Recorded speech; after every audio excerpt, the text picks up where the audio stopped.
Hello friends, welcome to our YouTube channel GK by SK। दोस्तों, आज की इस वीडियो में हम लोग बिहार SSC CGL जिसका एग्ज़ाम इसी महीने होने वाला है उसके प्रैक्टिस सेट को देखने वाले हैं। यह हमारा प्रैक्टिस सेट नंबर 3 होगा जिसमें हम लोग 75 क्वेश्चन GK और GS का देखने वाले हैं। तो अगर आप हमारे चैनल पर न्यू हो तो हमारे चैनल को सब्सक्राइब जरूर करें। तो चलिए आगे बढ़ते हैं। पहला सवाल है हमारा, कपास के रेशों का उपयोग कर कपड़े बनाने की आर्थिक गतिविधि किस क्षेत्र के अंतर्गत आती है? तो इसका राइट आंसर हो जाएगा ऑप्शन नंबर ए, द्वितीयक क्षेत्रक। यानी जो कपास से हम लोग कपड़े बनाते हैं वो द्वितीय क्षेत्र में आते हैं। प्राथमिक क्षेत्र जो होता है हमारा वो उत्पादन क्षेत्र होता है, यानी कि प्रकृति से जो हमारा प्राप्त होता है वो हमें उसको क्या बोलते हैं, प्राथमिक क्षेत्र। द्वितीयक क्षेत्र में हमारा विनिर्माण आता है, यानी प्राकृतिक द्वारा प्राप्त हमें वस्तुओं से जो हम निर्माण कार्य करते हैं उसको द्वितीयक क्षेत्र बोलते हैं। जबकि तृतीयक क्षेत्र हमारा क्या होता है, सेवा क्षेत्र आता है, जिसमें हमारा बैंकिंग, परिवहन ये सभी आते हैं। देखते हैं नेक्स्ट क्वेश्चन। क्वेश्चन नंबर 2 हमारा कह रहा है, कौन सी कला ग्रीक और बौद्ध कला के नाम से भी जाना जाता है? इसका राइट आंसर हो जाएगा ऑप्शन नंबर ए, गंधार कला। गंधार कला जो है वो ग्रीक और बौद्ध कला के नाम से भी जाना जाता है। भगवान बुद्ध की जो अधिकतर मूर्तियां हैं वो गंधार कला शैली में ही बनी हुई है। अगला प्रश्न देखते हैं। प्रश्न संख्या 3 है हमारा, किस अधिनियम ने नस्ल, धर्म और राष्ट्रीय मूल के अधिकार पर भेदभाव को निषेध कर दिया था? इसका राइट आंसर हो जाएगा ऑप्शन नंबर सी, यानी कि नागरिक अधिकार अधिनियम। नागरिक अधिकार अधिनियम जो कि हम लोग संयुक्त राज्य अमेरिका यानी अमेरिका के संविधान से हम लोग लिए हुए हैं। नेक्स्ट सवाल देखते हैं हम लोग। प्रश्न संख्या 4 है हमारा, अफ्रीकी परमाणु हथियार युक्त क्षेत्र संधि क्या कहलाती है, यानी डैश भी कहलाती है? तो इसका राइट आंसर हो जाएगा ऑप्शन नंबर ए, पेलिंडाबा संधि। अफ्रीका जो देश है उसका परमाणु हथियार मुक्त क्षेत्र संधि जो था वो पेलिंडाबा संधि भी कहलाता है। यह जो संधि का नाम रखा गया है वो दक्षिण अफ्रीका के मुख्य नाभिकीय अनुसंधान केंद्र के नाम पर रखा गया था। नेक्स्ट क्वेश्चन देखते हैं। क्वेश्चन नंबर 5 है हमारा, भारत का कौन सा पड़ोसी देश बर्मा के नाम से भी जाना जाता है? तो इसका राइट आंसर हो जाएगा ऑप्शन नंबर ए, यानी कि म्यांमार। म्यांमार का पुराना नाम क्या था, तो बर्मा था। नेक्स्ट क्वेश्चन, क्वेश्चन नंबर 6 है हमारा, निम्नलिखित में से कौन सी पार्टी या संगठन डॉक्टर अंबेडकर द्वारा स्थापित नहीं किया गया था? इसका राइट आंसर हो जाएगा ऑप्शन नंबर ए, दलित मुक्ति मोर्चा। दलित मुक्ति मोर्चा के अलावा जो ये तीनों संस्थाएं दी गई हैं वो डॉक्टर भीमराव अंबेडकर के द्वारा बनाए गए हैं, गठन किए गए हैं। अगला प्रश्न,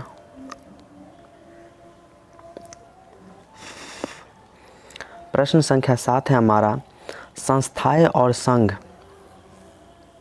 बनाने का अधिकार किस प्रकार का अधिकार है? इसका राइट आंसर हो जाएगा केवल नागरिकों के लिए सुनिश्चित स्वतंत्रता का अधिकार। ये दोनों जो अधिकार है वो केवल नागरिकों को दिया जाने वाला स्वतंत्रता अधिकार है। नेक्स्ट सवाल देखते हैं। प्रश्न है हमारा, ओजोन छेद से क्या समझते हैं आप? तो यहाँ पे 2 ऑप्शन है और 2 ऑप्शन ऊपर में है, तो बताइएगा।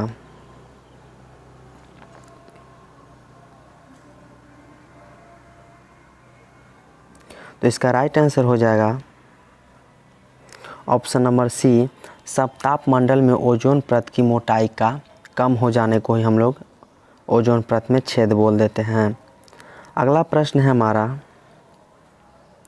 संयुक्त राष्ट्र संघ दिवस कब मनाया जाता है? तो इसका राइट आंसर हो जाएगा ऑप्शन नंबर ए 24 अक्टूबर।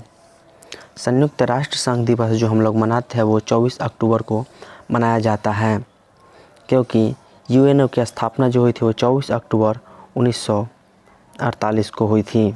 इसलिए 24 अक्टूबर को हम लोग संयुक्त राष्ट्र महासंघ दिवस मनाते हैं, और जबकि 20 से 26 अक्टूबर को हम लोग संयुक्त राष्ट्र सप्ताह के रूप में मनाते हैं। अगला प्रश्न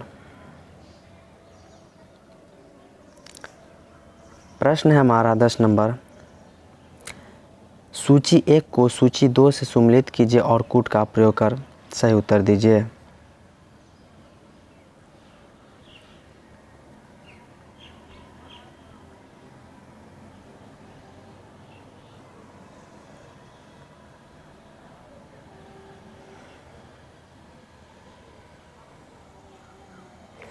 तो इसका राइट आंसर बताइए। तो जैसा कि हम लोग जानते हैं कि इंद्रावती बाघ आरक्षित क्षेत्र है वो कहाँ पे है? तो छत्तीसगढ़ के बीजापुर में है। दूसरा हमारा पेरियार है, तो पेरियार बाघ आरक्षित क्षेत्र जो है वो कहाँ पे है? केरल में है। सिमलीपाल जो बाघ आरक्षित क्षेत्र है वो कहाँ पे है? उड़ीसा में है। और बांदीपुर बाघ आरक्षित क्षेत्र कहाँ पे है? कर्नाटक में है। तो इस प्रकार हमारा क्या हो जाएगा? ए का 4 और बी का 3, ए का 4 बी का 3, हमारा ऑप्शन नंबर सी करेक्ट जा रहा है। अगला प्रश्न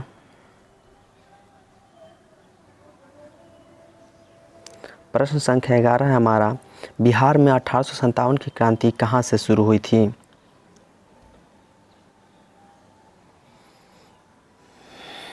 इसका राइट आंसर हो जाएगा ऑप्शन नंबर बी, झारखंड के देवघर जिले के रोहिणी नामक स्थान से। झारखंड के देवघर जिले के रोहिणी नामक स्थान से बिहार में 1857 की क्रांति की शुरुआत हुई थी। अगला प्रश्न देखते हैं। प्रश्न है हमारा, कोणार्क नाटक के कवि कौन थे? कोणार्क नाटक के कवि कौन थे? तो इसका राइट आंसर हो जाएगा ऑप्शन नंबर ए, जगदीश चंद्र माथुर। कोणार्क नाटक के कवि कौन थे? जगदीश चंद्र माथुर। अगला प्रश्न है हमारा,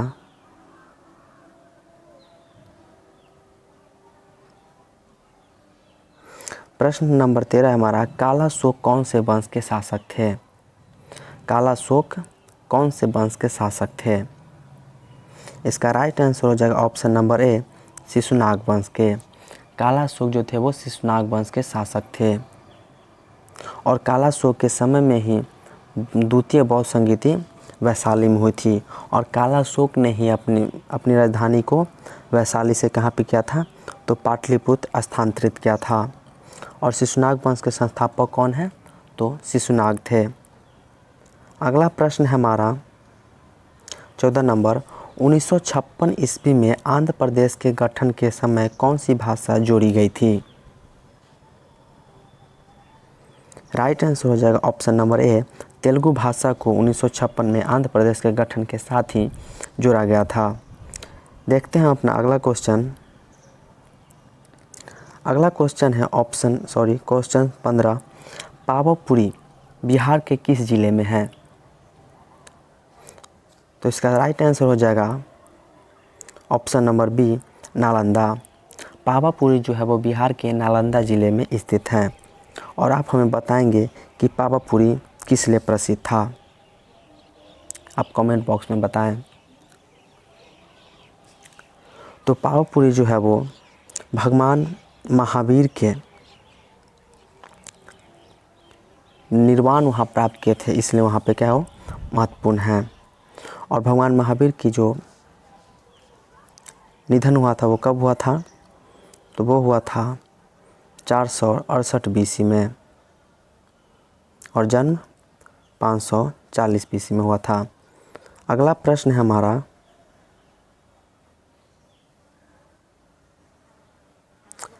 सतरिया किस राज्य की शास्त्रीय नृत्य शैली है? इसका राइट आंसर हो जाएगा ऑप्शन नंबर सी, असम की। सतरिया जो है वो असम की राष्ट्रीय नृत्य शैली, सॉरी राजकीय शास्त्रीय नृत्य शैली है। अगला प्रश्न हमारा WHO का पूरा नाम क्या है? इसका राइट आंसर हो जाएगा ऑप्शन नंबर ए, विश्व स्वास्थ्य संगठन। विश्व स्वास्थ्य संगठन। WHO का मुख्यालय कहाँ पे है? तो WHO का मुख्यालय जेनेवा में है। WHO की स्थापना कब हुई थी? तो WHO की स्थापना 1948 में हुई थी। यह UN का ही एक हिस्सा है। अगला प्रश्न हम लोग देखते हैं।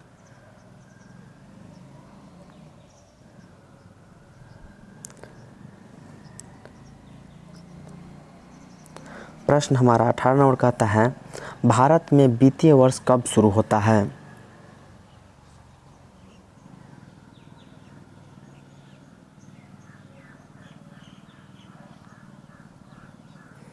तो इसका राइट आंसर हो जाएगा ऑप्शन नंबर सी, 1 अप्रैल से 31 मार्च तक। अगला प्रश्न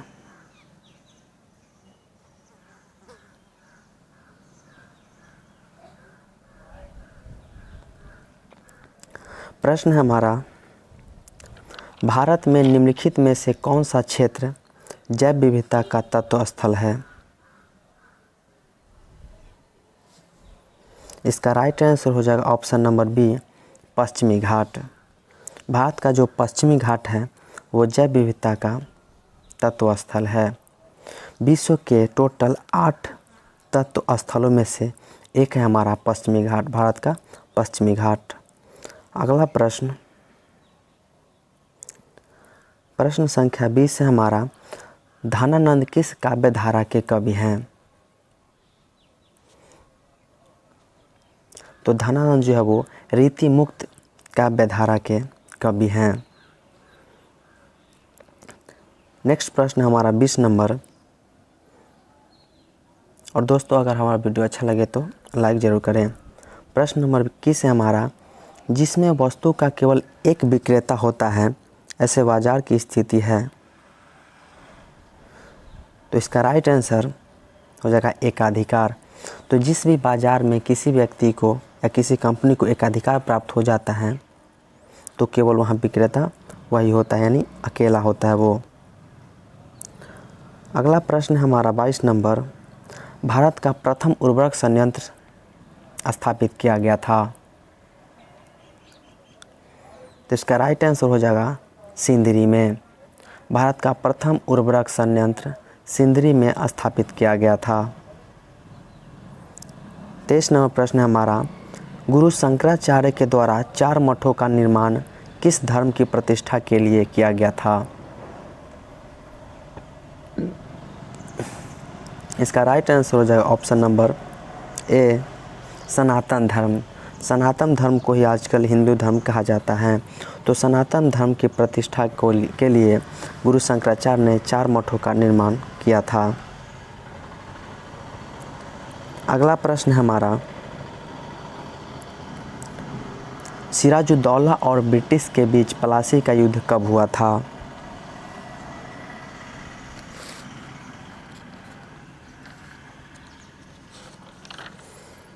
इसका राइट आंसर हो जाएगा ऑप्शन नंबर सी, 23 जून 1757। तो 23 जून 1757 को सिराजुद्दौला और ब्रिटिश के बीच प्लासी का युद्ध हुआ था, जिसमें अंग्रेज़ों का नेतृत्व कौन कर रहे थे? तो रॉबर्ट क्लाइव कर रहे थे। रॉबर्ट क्लाइव अंग्रेजी सेना का नेतृत्व कर रहे थे, जिसमें रॉबर्ट क्लाइव जीत जाते हैं और सिराजुद्दौला की हार हो जाती है। अगला प्रश्न है हमारा 25 नंबर, मुद्रा के आंतरिक मूल्य का अर्थ क्या है? इसका राइट आंसर हो जाएगा ऑप्शन नंबर सी, मुद्रा की क्रय शक्ति। मुद्रा की क्रय शक्ति को मुद्रा के आंतरिक मूल्य का कहा जाता है। अगला प्रश्न हमारा 26 नंबर, इनमें कौन सार्क का सदस्य है? तो आपको बताना है कि इन चारों देश में से कौन सार्क का सदस्य है।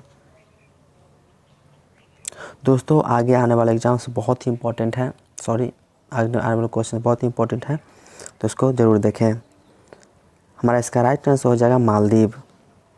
बात करें सार्क देश की, तो सार्क देश में सार्क एक संगठन है जिसमें टोटल 8 देश हैं। इसकी राजधानी नेपाल की राजधानी काठमांडू में है। इसका मुख्यालय नेपाल की राजधानी काठमांडू में है। ये 8 देश कौन कौन से हैं? तो मालदीव, श्रीलंका, भारत, पाकिस्तान, अफ़गानिस्तान, मालदीव, श्रीलंका, भारत, पाकिस्तान, अफ़गानिस्तान, नेपाल, भूटान, बांग्लादेश। ठीक, बांग्लादेश क्या हो गया? हमारा 8 देश हो गया। अगला प्रश्न देखते हैं। प्रश्न हमारा, क्षोभ मंडल की ऊंचाई कितनी होती है? तो इसका राइट आंसर हो जाएगा ऑप्शन नंबर डी, इनमें से कोई नहीं। क्योंकि जो क्षोभ मंडल की ऊंचाई होती है वो ध्रुव पे 8 किलोमीटर, जबकि विषुवत रेखा पे 18 किलोमीटर होती है। अगला प्रश्न देखते हैं। प्रश्न संख्या 28 है हमारा, गन्ना का सर्वाधिक उत्पादक देश कौन सा है? इसका राइट आंसर हो जाएगा ऑप्शन नंबर बी, ब्राज़ील। गन्ना के उत्पादन में ब्राज़ील सबसे पहले स्थान पे आता है और दूसरे स्थान पे अपना प्यारा देश भारत आता है। अगले प्रश्न को देखते हैं। प्रश्न है हमारा, गुप्त वंश का संस्थापक कौन था? इजी क्वेश्चन है, राइट आंसर हो जाएगा श्रीगुप्त। गुप्त वंश के संस्थापक कौन है? श्रीगुप्त। अगला प्रश्न देखते हैं 30 number, India after Gandhi the history of the world's largest democracy नामक पुस्तक के रचयिता कौन है? इसका राइट आंसर हो जाएगा option number B, Ramachandra Guha. India after Gandhi के लेखक कौन है? रामचंद्र गुहा। अगला प्रश्न है हमारा, मांग के लिए आवश्यक तत्व है।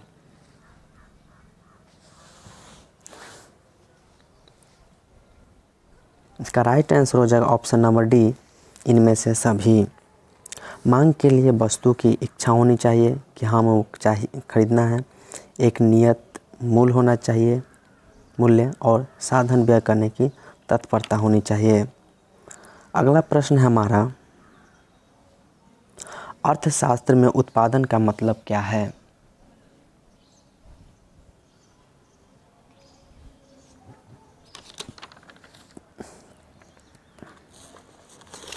तो इसका राइट आंसर हो जाएगा ऑप्शन नंबर सी, उपयोगिता। क्या होता है? उपयोगिता। अर्थशास्त्र में उत्पादन का मतलब उपयोगिता होता है। अगला प्रश्न, निम्नलिखित में से यूनेस्को की intangible culture heritage humanity from India में क्या शामिल नहीं है? इसका राइट आंसर हो जाएगा option number C, Bihu. Bihu को यूनेस्को की intangible cultural heritage humanity from India में शामिल नहीं किया गया है। अगला प्रश्न हमारा, सूचकांक के निर्माण में प्रयुक्त सर्वोत्तम औसत है। राइट आंसर हो जाएगा ऑप्शन नंबर ए, समांतर माध्य। तो सूचकांक जो व्यक्त किया जाता है वो ज़्यादातर या सामान्यतः कहिए समांतर माध्य में बनाए जाते हैं। अगला प्रश्न है हमारा, पेट्रोल किससे मापा जाता है? इजी क्वेश्चन है, लेकिन ध्यान दीजिएगा, इजी क्वेश्चन में ही हम लोग हर बार में गलत मार देते हैं। इसका राइट आंसर हो जाएगा option number B, litre. Petrol को लीटर में मापते हैं। अगला प्रश्न है हमारा, चाय का सर्वाधिक उत्पादक देश कौन सा है, कौन है? तो इसका राइट आंसर हो जाएगा ऑप्शन नंबर ए, चीन। कौन? चीन। चाय का सर्वाधिक उत्पादक देश कौन सा है? चीन है। दूसरे नंबर पे हमारा प्यारा देश भारत है। अगला प्रश्न, गौतम बुद्ध की मृत्यु कहाँ हुई थी? इसका राइट आंसर हो जाएगा ऑप्शन नंबर ए, कुशीनगर। मल महाजनपद की राजधानी कुशीनगर में गौतम बुद्ध की मृत्यु हुई थी। और आप लोग हमें बताएंगे कि गौतम बुद्ध की मृत्यु को क्या कहा जाता है और इनकी मृत्यु कितने BC में हुई थी। अगला प्रश्न है हमारा, पोखरन क्या है? इसका राइट आंसर हो जाएगा ऑप्शन नंबर ए, राजस्थान का एक नगर है जो कि परमाणु परीक्षण के लिए जाना जाता है। प्रश्न संख्या 39 है हमारा, गोवा में पहला शासन किसका था? तो गोवा पे जो पहला शासन था वो पुर्तगालियों का था। और पुर्तगाली यहाँ से सबसे लास्ट में 1961 में गए थे। यानी भारत तो आज़ाद हो गया 1947 में, लेकिन जो हमारा गोवा था वो 1961 में आज़ाद हुआ। अगला प्रश्न है हमारा, ब्लू चिप कंपनी क्या है?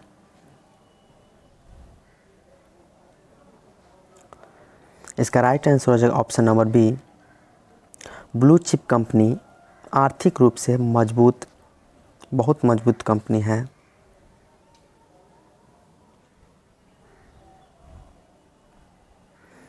अगला प्रश्न हमारा, किसी देश में मुद्रास्फीति की स्थिति में निम्न में से कौन सा कथन सही नहीं है?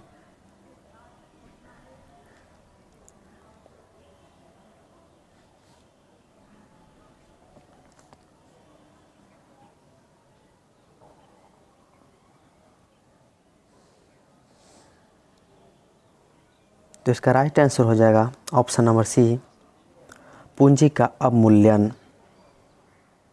पूंजी का अवमूल्यन होता है जो कि गलत है। अगला प्रश्न है हमारा, राष्ट्रीय आय क्या है? पूछा जा रहा है राष्ट्रीय आय क्या है?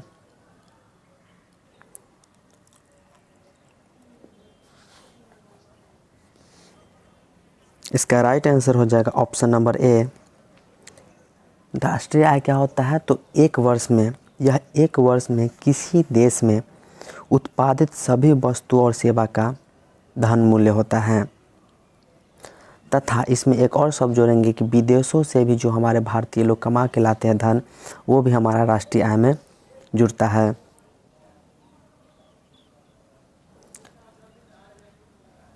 अगला प्रश्न है हमारा, शुद्ध राष्ट्रीय उत्पाद का मूल्यांकन कैसे करते हैं? यानी आपसे पूछा जा रहा है यहाँ पे नेट नेशनल प्रोडक्ट NNP। तो इसका राइट आंसर हो जाएगा ऑप्शन नंबर ए, यानी कि शुद्ध राष्ट्रीय उत्पाद जो होता है वो ग्रॉस नेशनल प्रोडक्ट GNP में से मूल्यह्रास को घटाने से हमें शुद्ध राष्ट्रीय उत्पाद की प्राप्ति होती है। अगला प्रश्न है हमारा 44 नंबर, भारतीय संविधान पूर्णतः किस तिथि से लागू हुआ था? तो इसका राइट आंसर हो जाएगा ऑप्शन नंबर डी, यानी 26 जनवरी 1950 को। हमारा संविधान 26 नवंबर 1949 को ही बनकर तैयार हो गया था, लेकिन इसे लागू कब किया गया? 26 जनवरी 1950 को। अगला प्रश्न है हमारा, भारतीय संसद में कितने सदन हैं? इसका सही उत्तर हो जाएगा ऑप्शन नंबर ए 2, एक राज्यसभा और लोकसभा। राज्यसभा के सदस्य बनने के लिए न्यूनतम आयु 35 वर्ष, जबकि लोकसभा के लिए 30 वर्ष। राज्यसभा एक अस्थायी सदन है, जबकि लोकसभा अस्थायी सदन नहीं है। राज्यसभा के सदस्यों का कार्यकाल 6 वर्ष होता है, जबकि लोकसभा के सदस्यों का कार्यकाल 5 वर्ष होता है। राज्यसभा में केवल उनके जो अध्यक्ष होते हैं उनका कार्यकाल 5 वर्ष होता है, क्योंकि इनका अध्यक्ष उप राष्ट्रपति होते हैं जो कि राज्यसभा के सदस्य नहीं होते हैं। और राज्यसभा में पर 2 साल पे उनका 1/3 सदस्य का कार्यकाल खत्म होते रहता है। अगला प्रश्न है हमारा,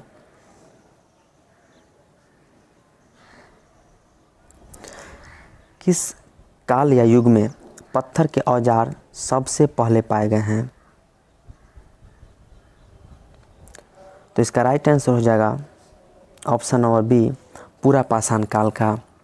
पूरा पाषाण काल में हमें सबसे पहले पत्थर के औजार मिले हैं। अगला प्रश्न हमारा, पुर्तगालियों द्वारा कालीकट से ले जाए जाने वाले कालीकट के सूती कपड़े यूरोप में आमतौर पर क्या कहलाते थे?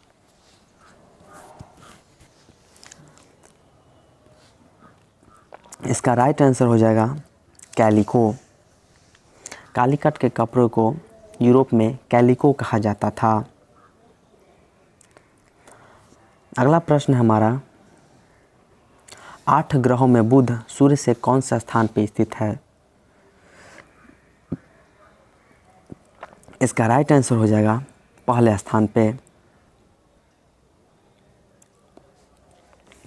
सबसे पहले क्या आता है? बुध, फिर पहले बुध, फिर शुक्र, फिर पृथ्वी, फिर मंगल। बुध, शुक्र, पृथ्वी, मंगल। उसके बाद कौन आता है? बृहस्पति, शनि, अरुण, वरुण। बृहस्पति, शनि, अरुण, वरुण। अगला प्रश्न देखते हैं, कर्क रेखा तथा मकर रेखा के बीच का क्षेत्र क्या कहलाता है? इसका राइट आंसर हो जाएगा उष्णकटिबंध। यह हमारा विषुवतीय रेखा है। विषुवत रेखा के 23.5 डिग्री ऊपर क्या हमारा कर्क रेखा और 23.5 डिग्री नीचे हमारा क्या है? मकर रेखा।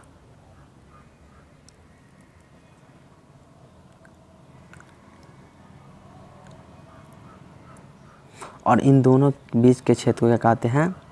उष्णकटिबंध कहते हैं, क्योंकि जो हमारा सूर्य होता है वो यहाँ पे इनकी किरणें डायरेक्ट चमकती हैं।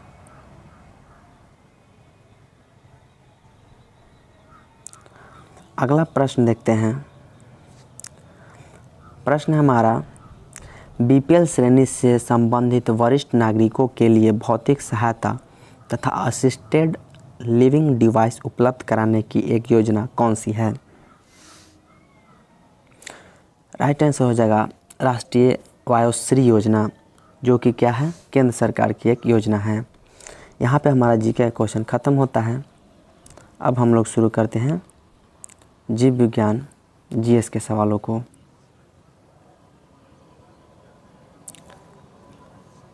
प्रश्न है हमारा, गुब्बारे में किस गैस का प्रयोग किया जाता है?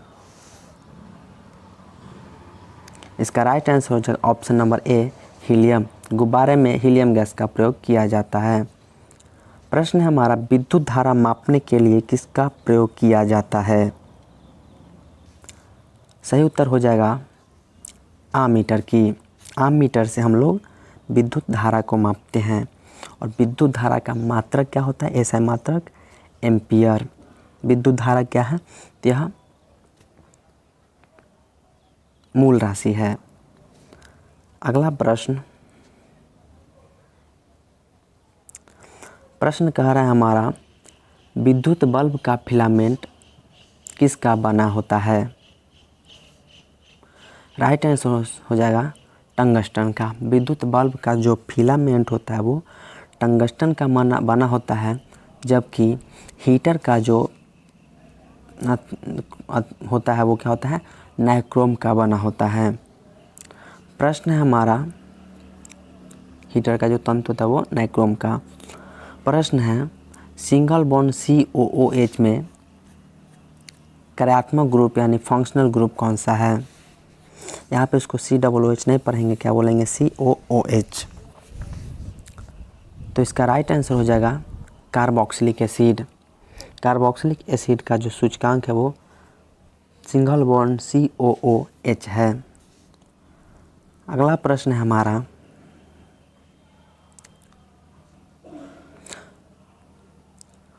वोट देने वाले मतदाता के लिए किस स्याही का प्रयोग किया जाता है? एक क्वेश्चन बहुत बार रिपीट किया गया है, क्या है, सिल्वर नाइट्रेट। सिल्वर नाइट्रेट का होता है वो हमारे उंगली पे लगाया जाता है। अगर वोट गिराने जाते होंगे तो आपको जानकारी होगा इस बात का। प्रश्न है हमारा, जब सोडियम फ्लोरीन के साथ अभिक्रिया करता है तो क्या होता है?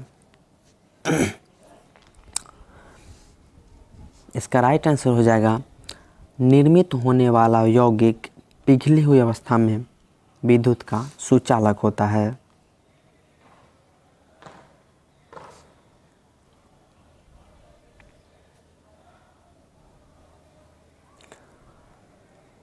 अगला प्रश्न हमारा, इनमें से तरल तत्व कौन सा है? राइट आंसर हो जाएगा पारा।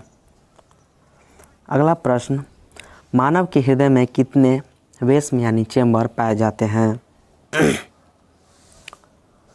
सही आंसर हो जाएगा 4 वेस्म या 4 चेंबर पाए जाते हैं। 59 नंबर क्वेश्चन हमारा, सलाइवा किसके पाचन में सहायक होता है? तो सलाइवा जो होता है वो मीठा, ग्लूकोज या शर्करा के पाचन में सहायक होता है।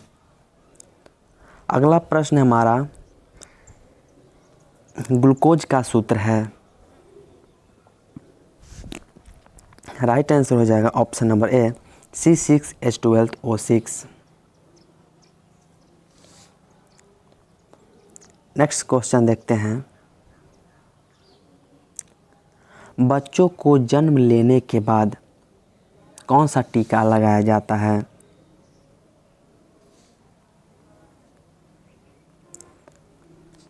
ऑप्शन है,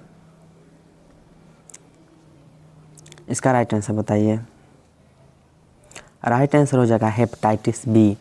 बच्चे के जन्म लेने के 24 घंटे के अंदर ही उसे हेपेटाइटिस बी का टीका दिया जाता है। अगला प्रश्न, डेयरी फार्म में किसका उत्पादन होता है? Easy question. राइट आंसर हो जाएगा दूध का। डेयरी फार्म में दूध का उत्पादन होता है और पोल्ट्री फार्म में मुर्गी का। प्रश्न है हमारा, विद्युत चुंबक बनाया जाता है। राइट आंसर हो जाएगा नर्म लोहे से। विद्युत चुंबक जो बनता है वो नर्म लोहा से बनाया जाता है।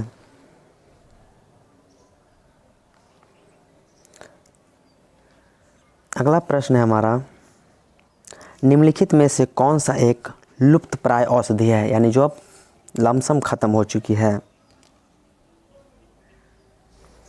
इसका राइट आंसर हो जाएगा इसबगोल।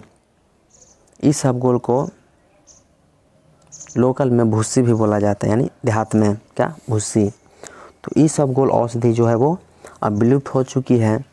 यह अगर आपके पेट में मरोड़ रहता है या फिर लाद में, जिसे गर्मी बोलते हैं, पेट की गर्मी, अगर ऐसा कुछ हो, खट्टा डकार आता है, तो इसको आप सेवन कर सकते हैं, फायदेमंद रहता है। अगला प्रश्न, ऊष्मागतिकी का प्रथम नियम जिस संरक्षण नियम के ऊपर आधारित है वह है? तो इसका राइट आंसर हो जाएगा ऑप्शन नंबर ए ऊर्जा का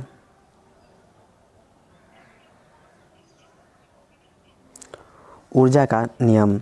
ऊर्जा के संरक्षण के नियम को ऊष्मागतिकी का प्रथम नियम आधारित है। ऊर्जा का संरक्षण नियम कहता है कि ऊर्जा नियत रहता है। ऊर्जा को ना तो उत्पन्न किया जा सकता और ना ही नष्ट किया जा सकता, बस इसका रूप में परिवर्तन किया जा सकता है। अगला प्रश्न है हमारा, वर्षा की बूंद गोलाकार किस कारण से होती है? इजी क्वेश्चन है, बहुत बार पूछा गया है बहुत सारे एग्जामों में। सही उत्तर हो जाएगा पृष्ठ तनाव। वर्षा की बूंदें जो होती है वो पृष्ठ तनाव के कारण गोलाकार होती है। अगला प्रश्न, निम्न में से कौन सा तत्व है जो नेचुरली पाया जाता है वो तत्व है? तो हो जाएगा हीरा। हीरा क्या है? एक तत्व है। अगला प्रश्न है हमारा,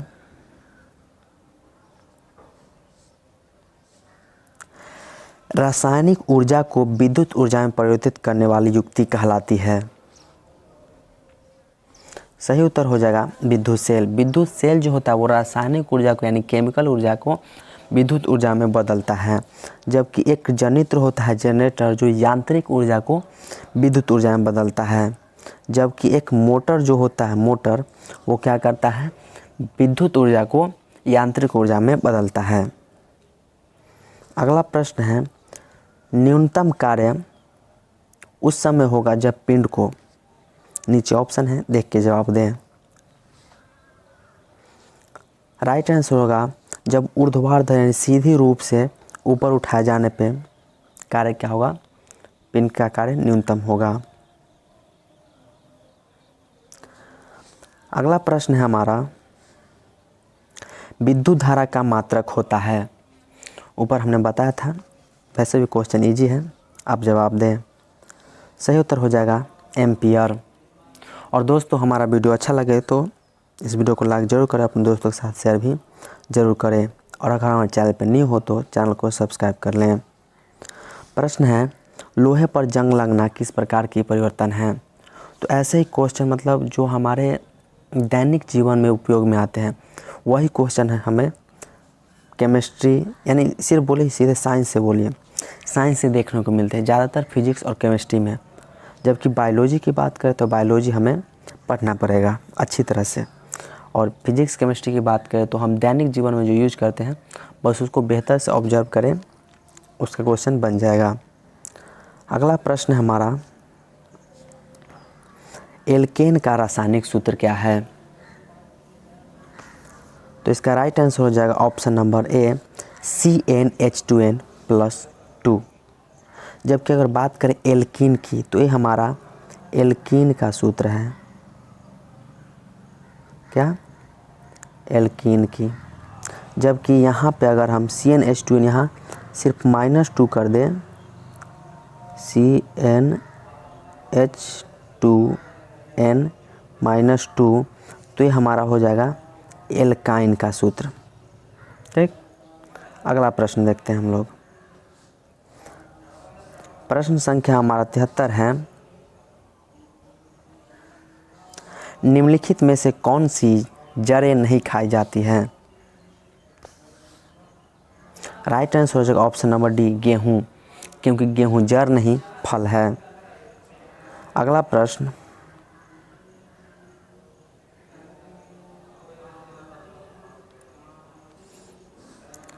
प्रश्न कहता है हमारा, मानव की जो पसलियाँ होती हैं वो कितनी? 12 जोड़ी या 24 होती है? प्रश्न कहता है मानव की पसली डैश के साथ जुड़ी होती है? इसका राइट आंसर हो जाएगा एस्टर्नम। मानव का जो पसली है वो एस्टर्नम से जुड़ा होता है। और बात करें इलियम की तो इलियम हमारे गुदा मार्ग के पास के एरिया को इलियम कहते हैं। अगला प्रश्न है हमारा जो कि इस वीडियो का लास्ट क्वेश्चन है, प्रतिरोध का व्युत्क्रम चालकता है। बोल रहा है प्रतिरोध का व्युत्क्रम चालकता है। यदि प्रतिरोध की इकाई ओम है तो चालकता की इकाई होगी। ये तो आपके सवाल को आसान कर देगा। क्या हो जाएगा राइट आंसर? ओम इन्वर्स यानी ओम की पावर -1। अगर इसी को थोड़ा सा अगर चाहे हार्ड करने के लिए तो क्या कर देता, चालकता क्या इकाई डायरेक्ट पूछ देता, लेकिन ये थोड़ा घुमाने के कारण उल्टा ये आसान बना दिया। तो यहाँ पे हमारा आज का वीडियो ख़त्म होता है। दोस्तों अगर यह वीडियो आपको अच्छा लगा हो तो हमारे चैनल को सब्सक्राइब ज़रूर करें और अपने दोस्तों के साथ भी शेयर ज़रूर करें। और आपको हमारे इस वीडियो में क्या कमी लगा वो हमें ज़रूर बताएं। तो मिलते हैं नेक्स्ट वीडियो में, तब के लिए जय हिंद।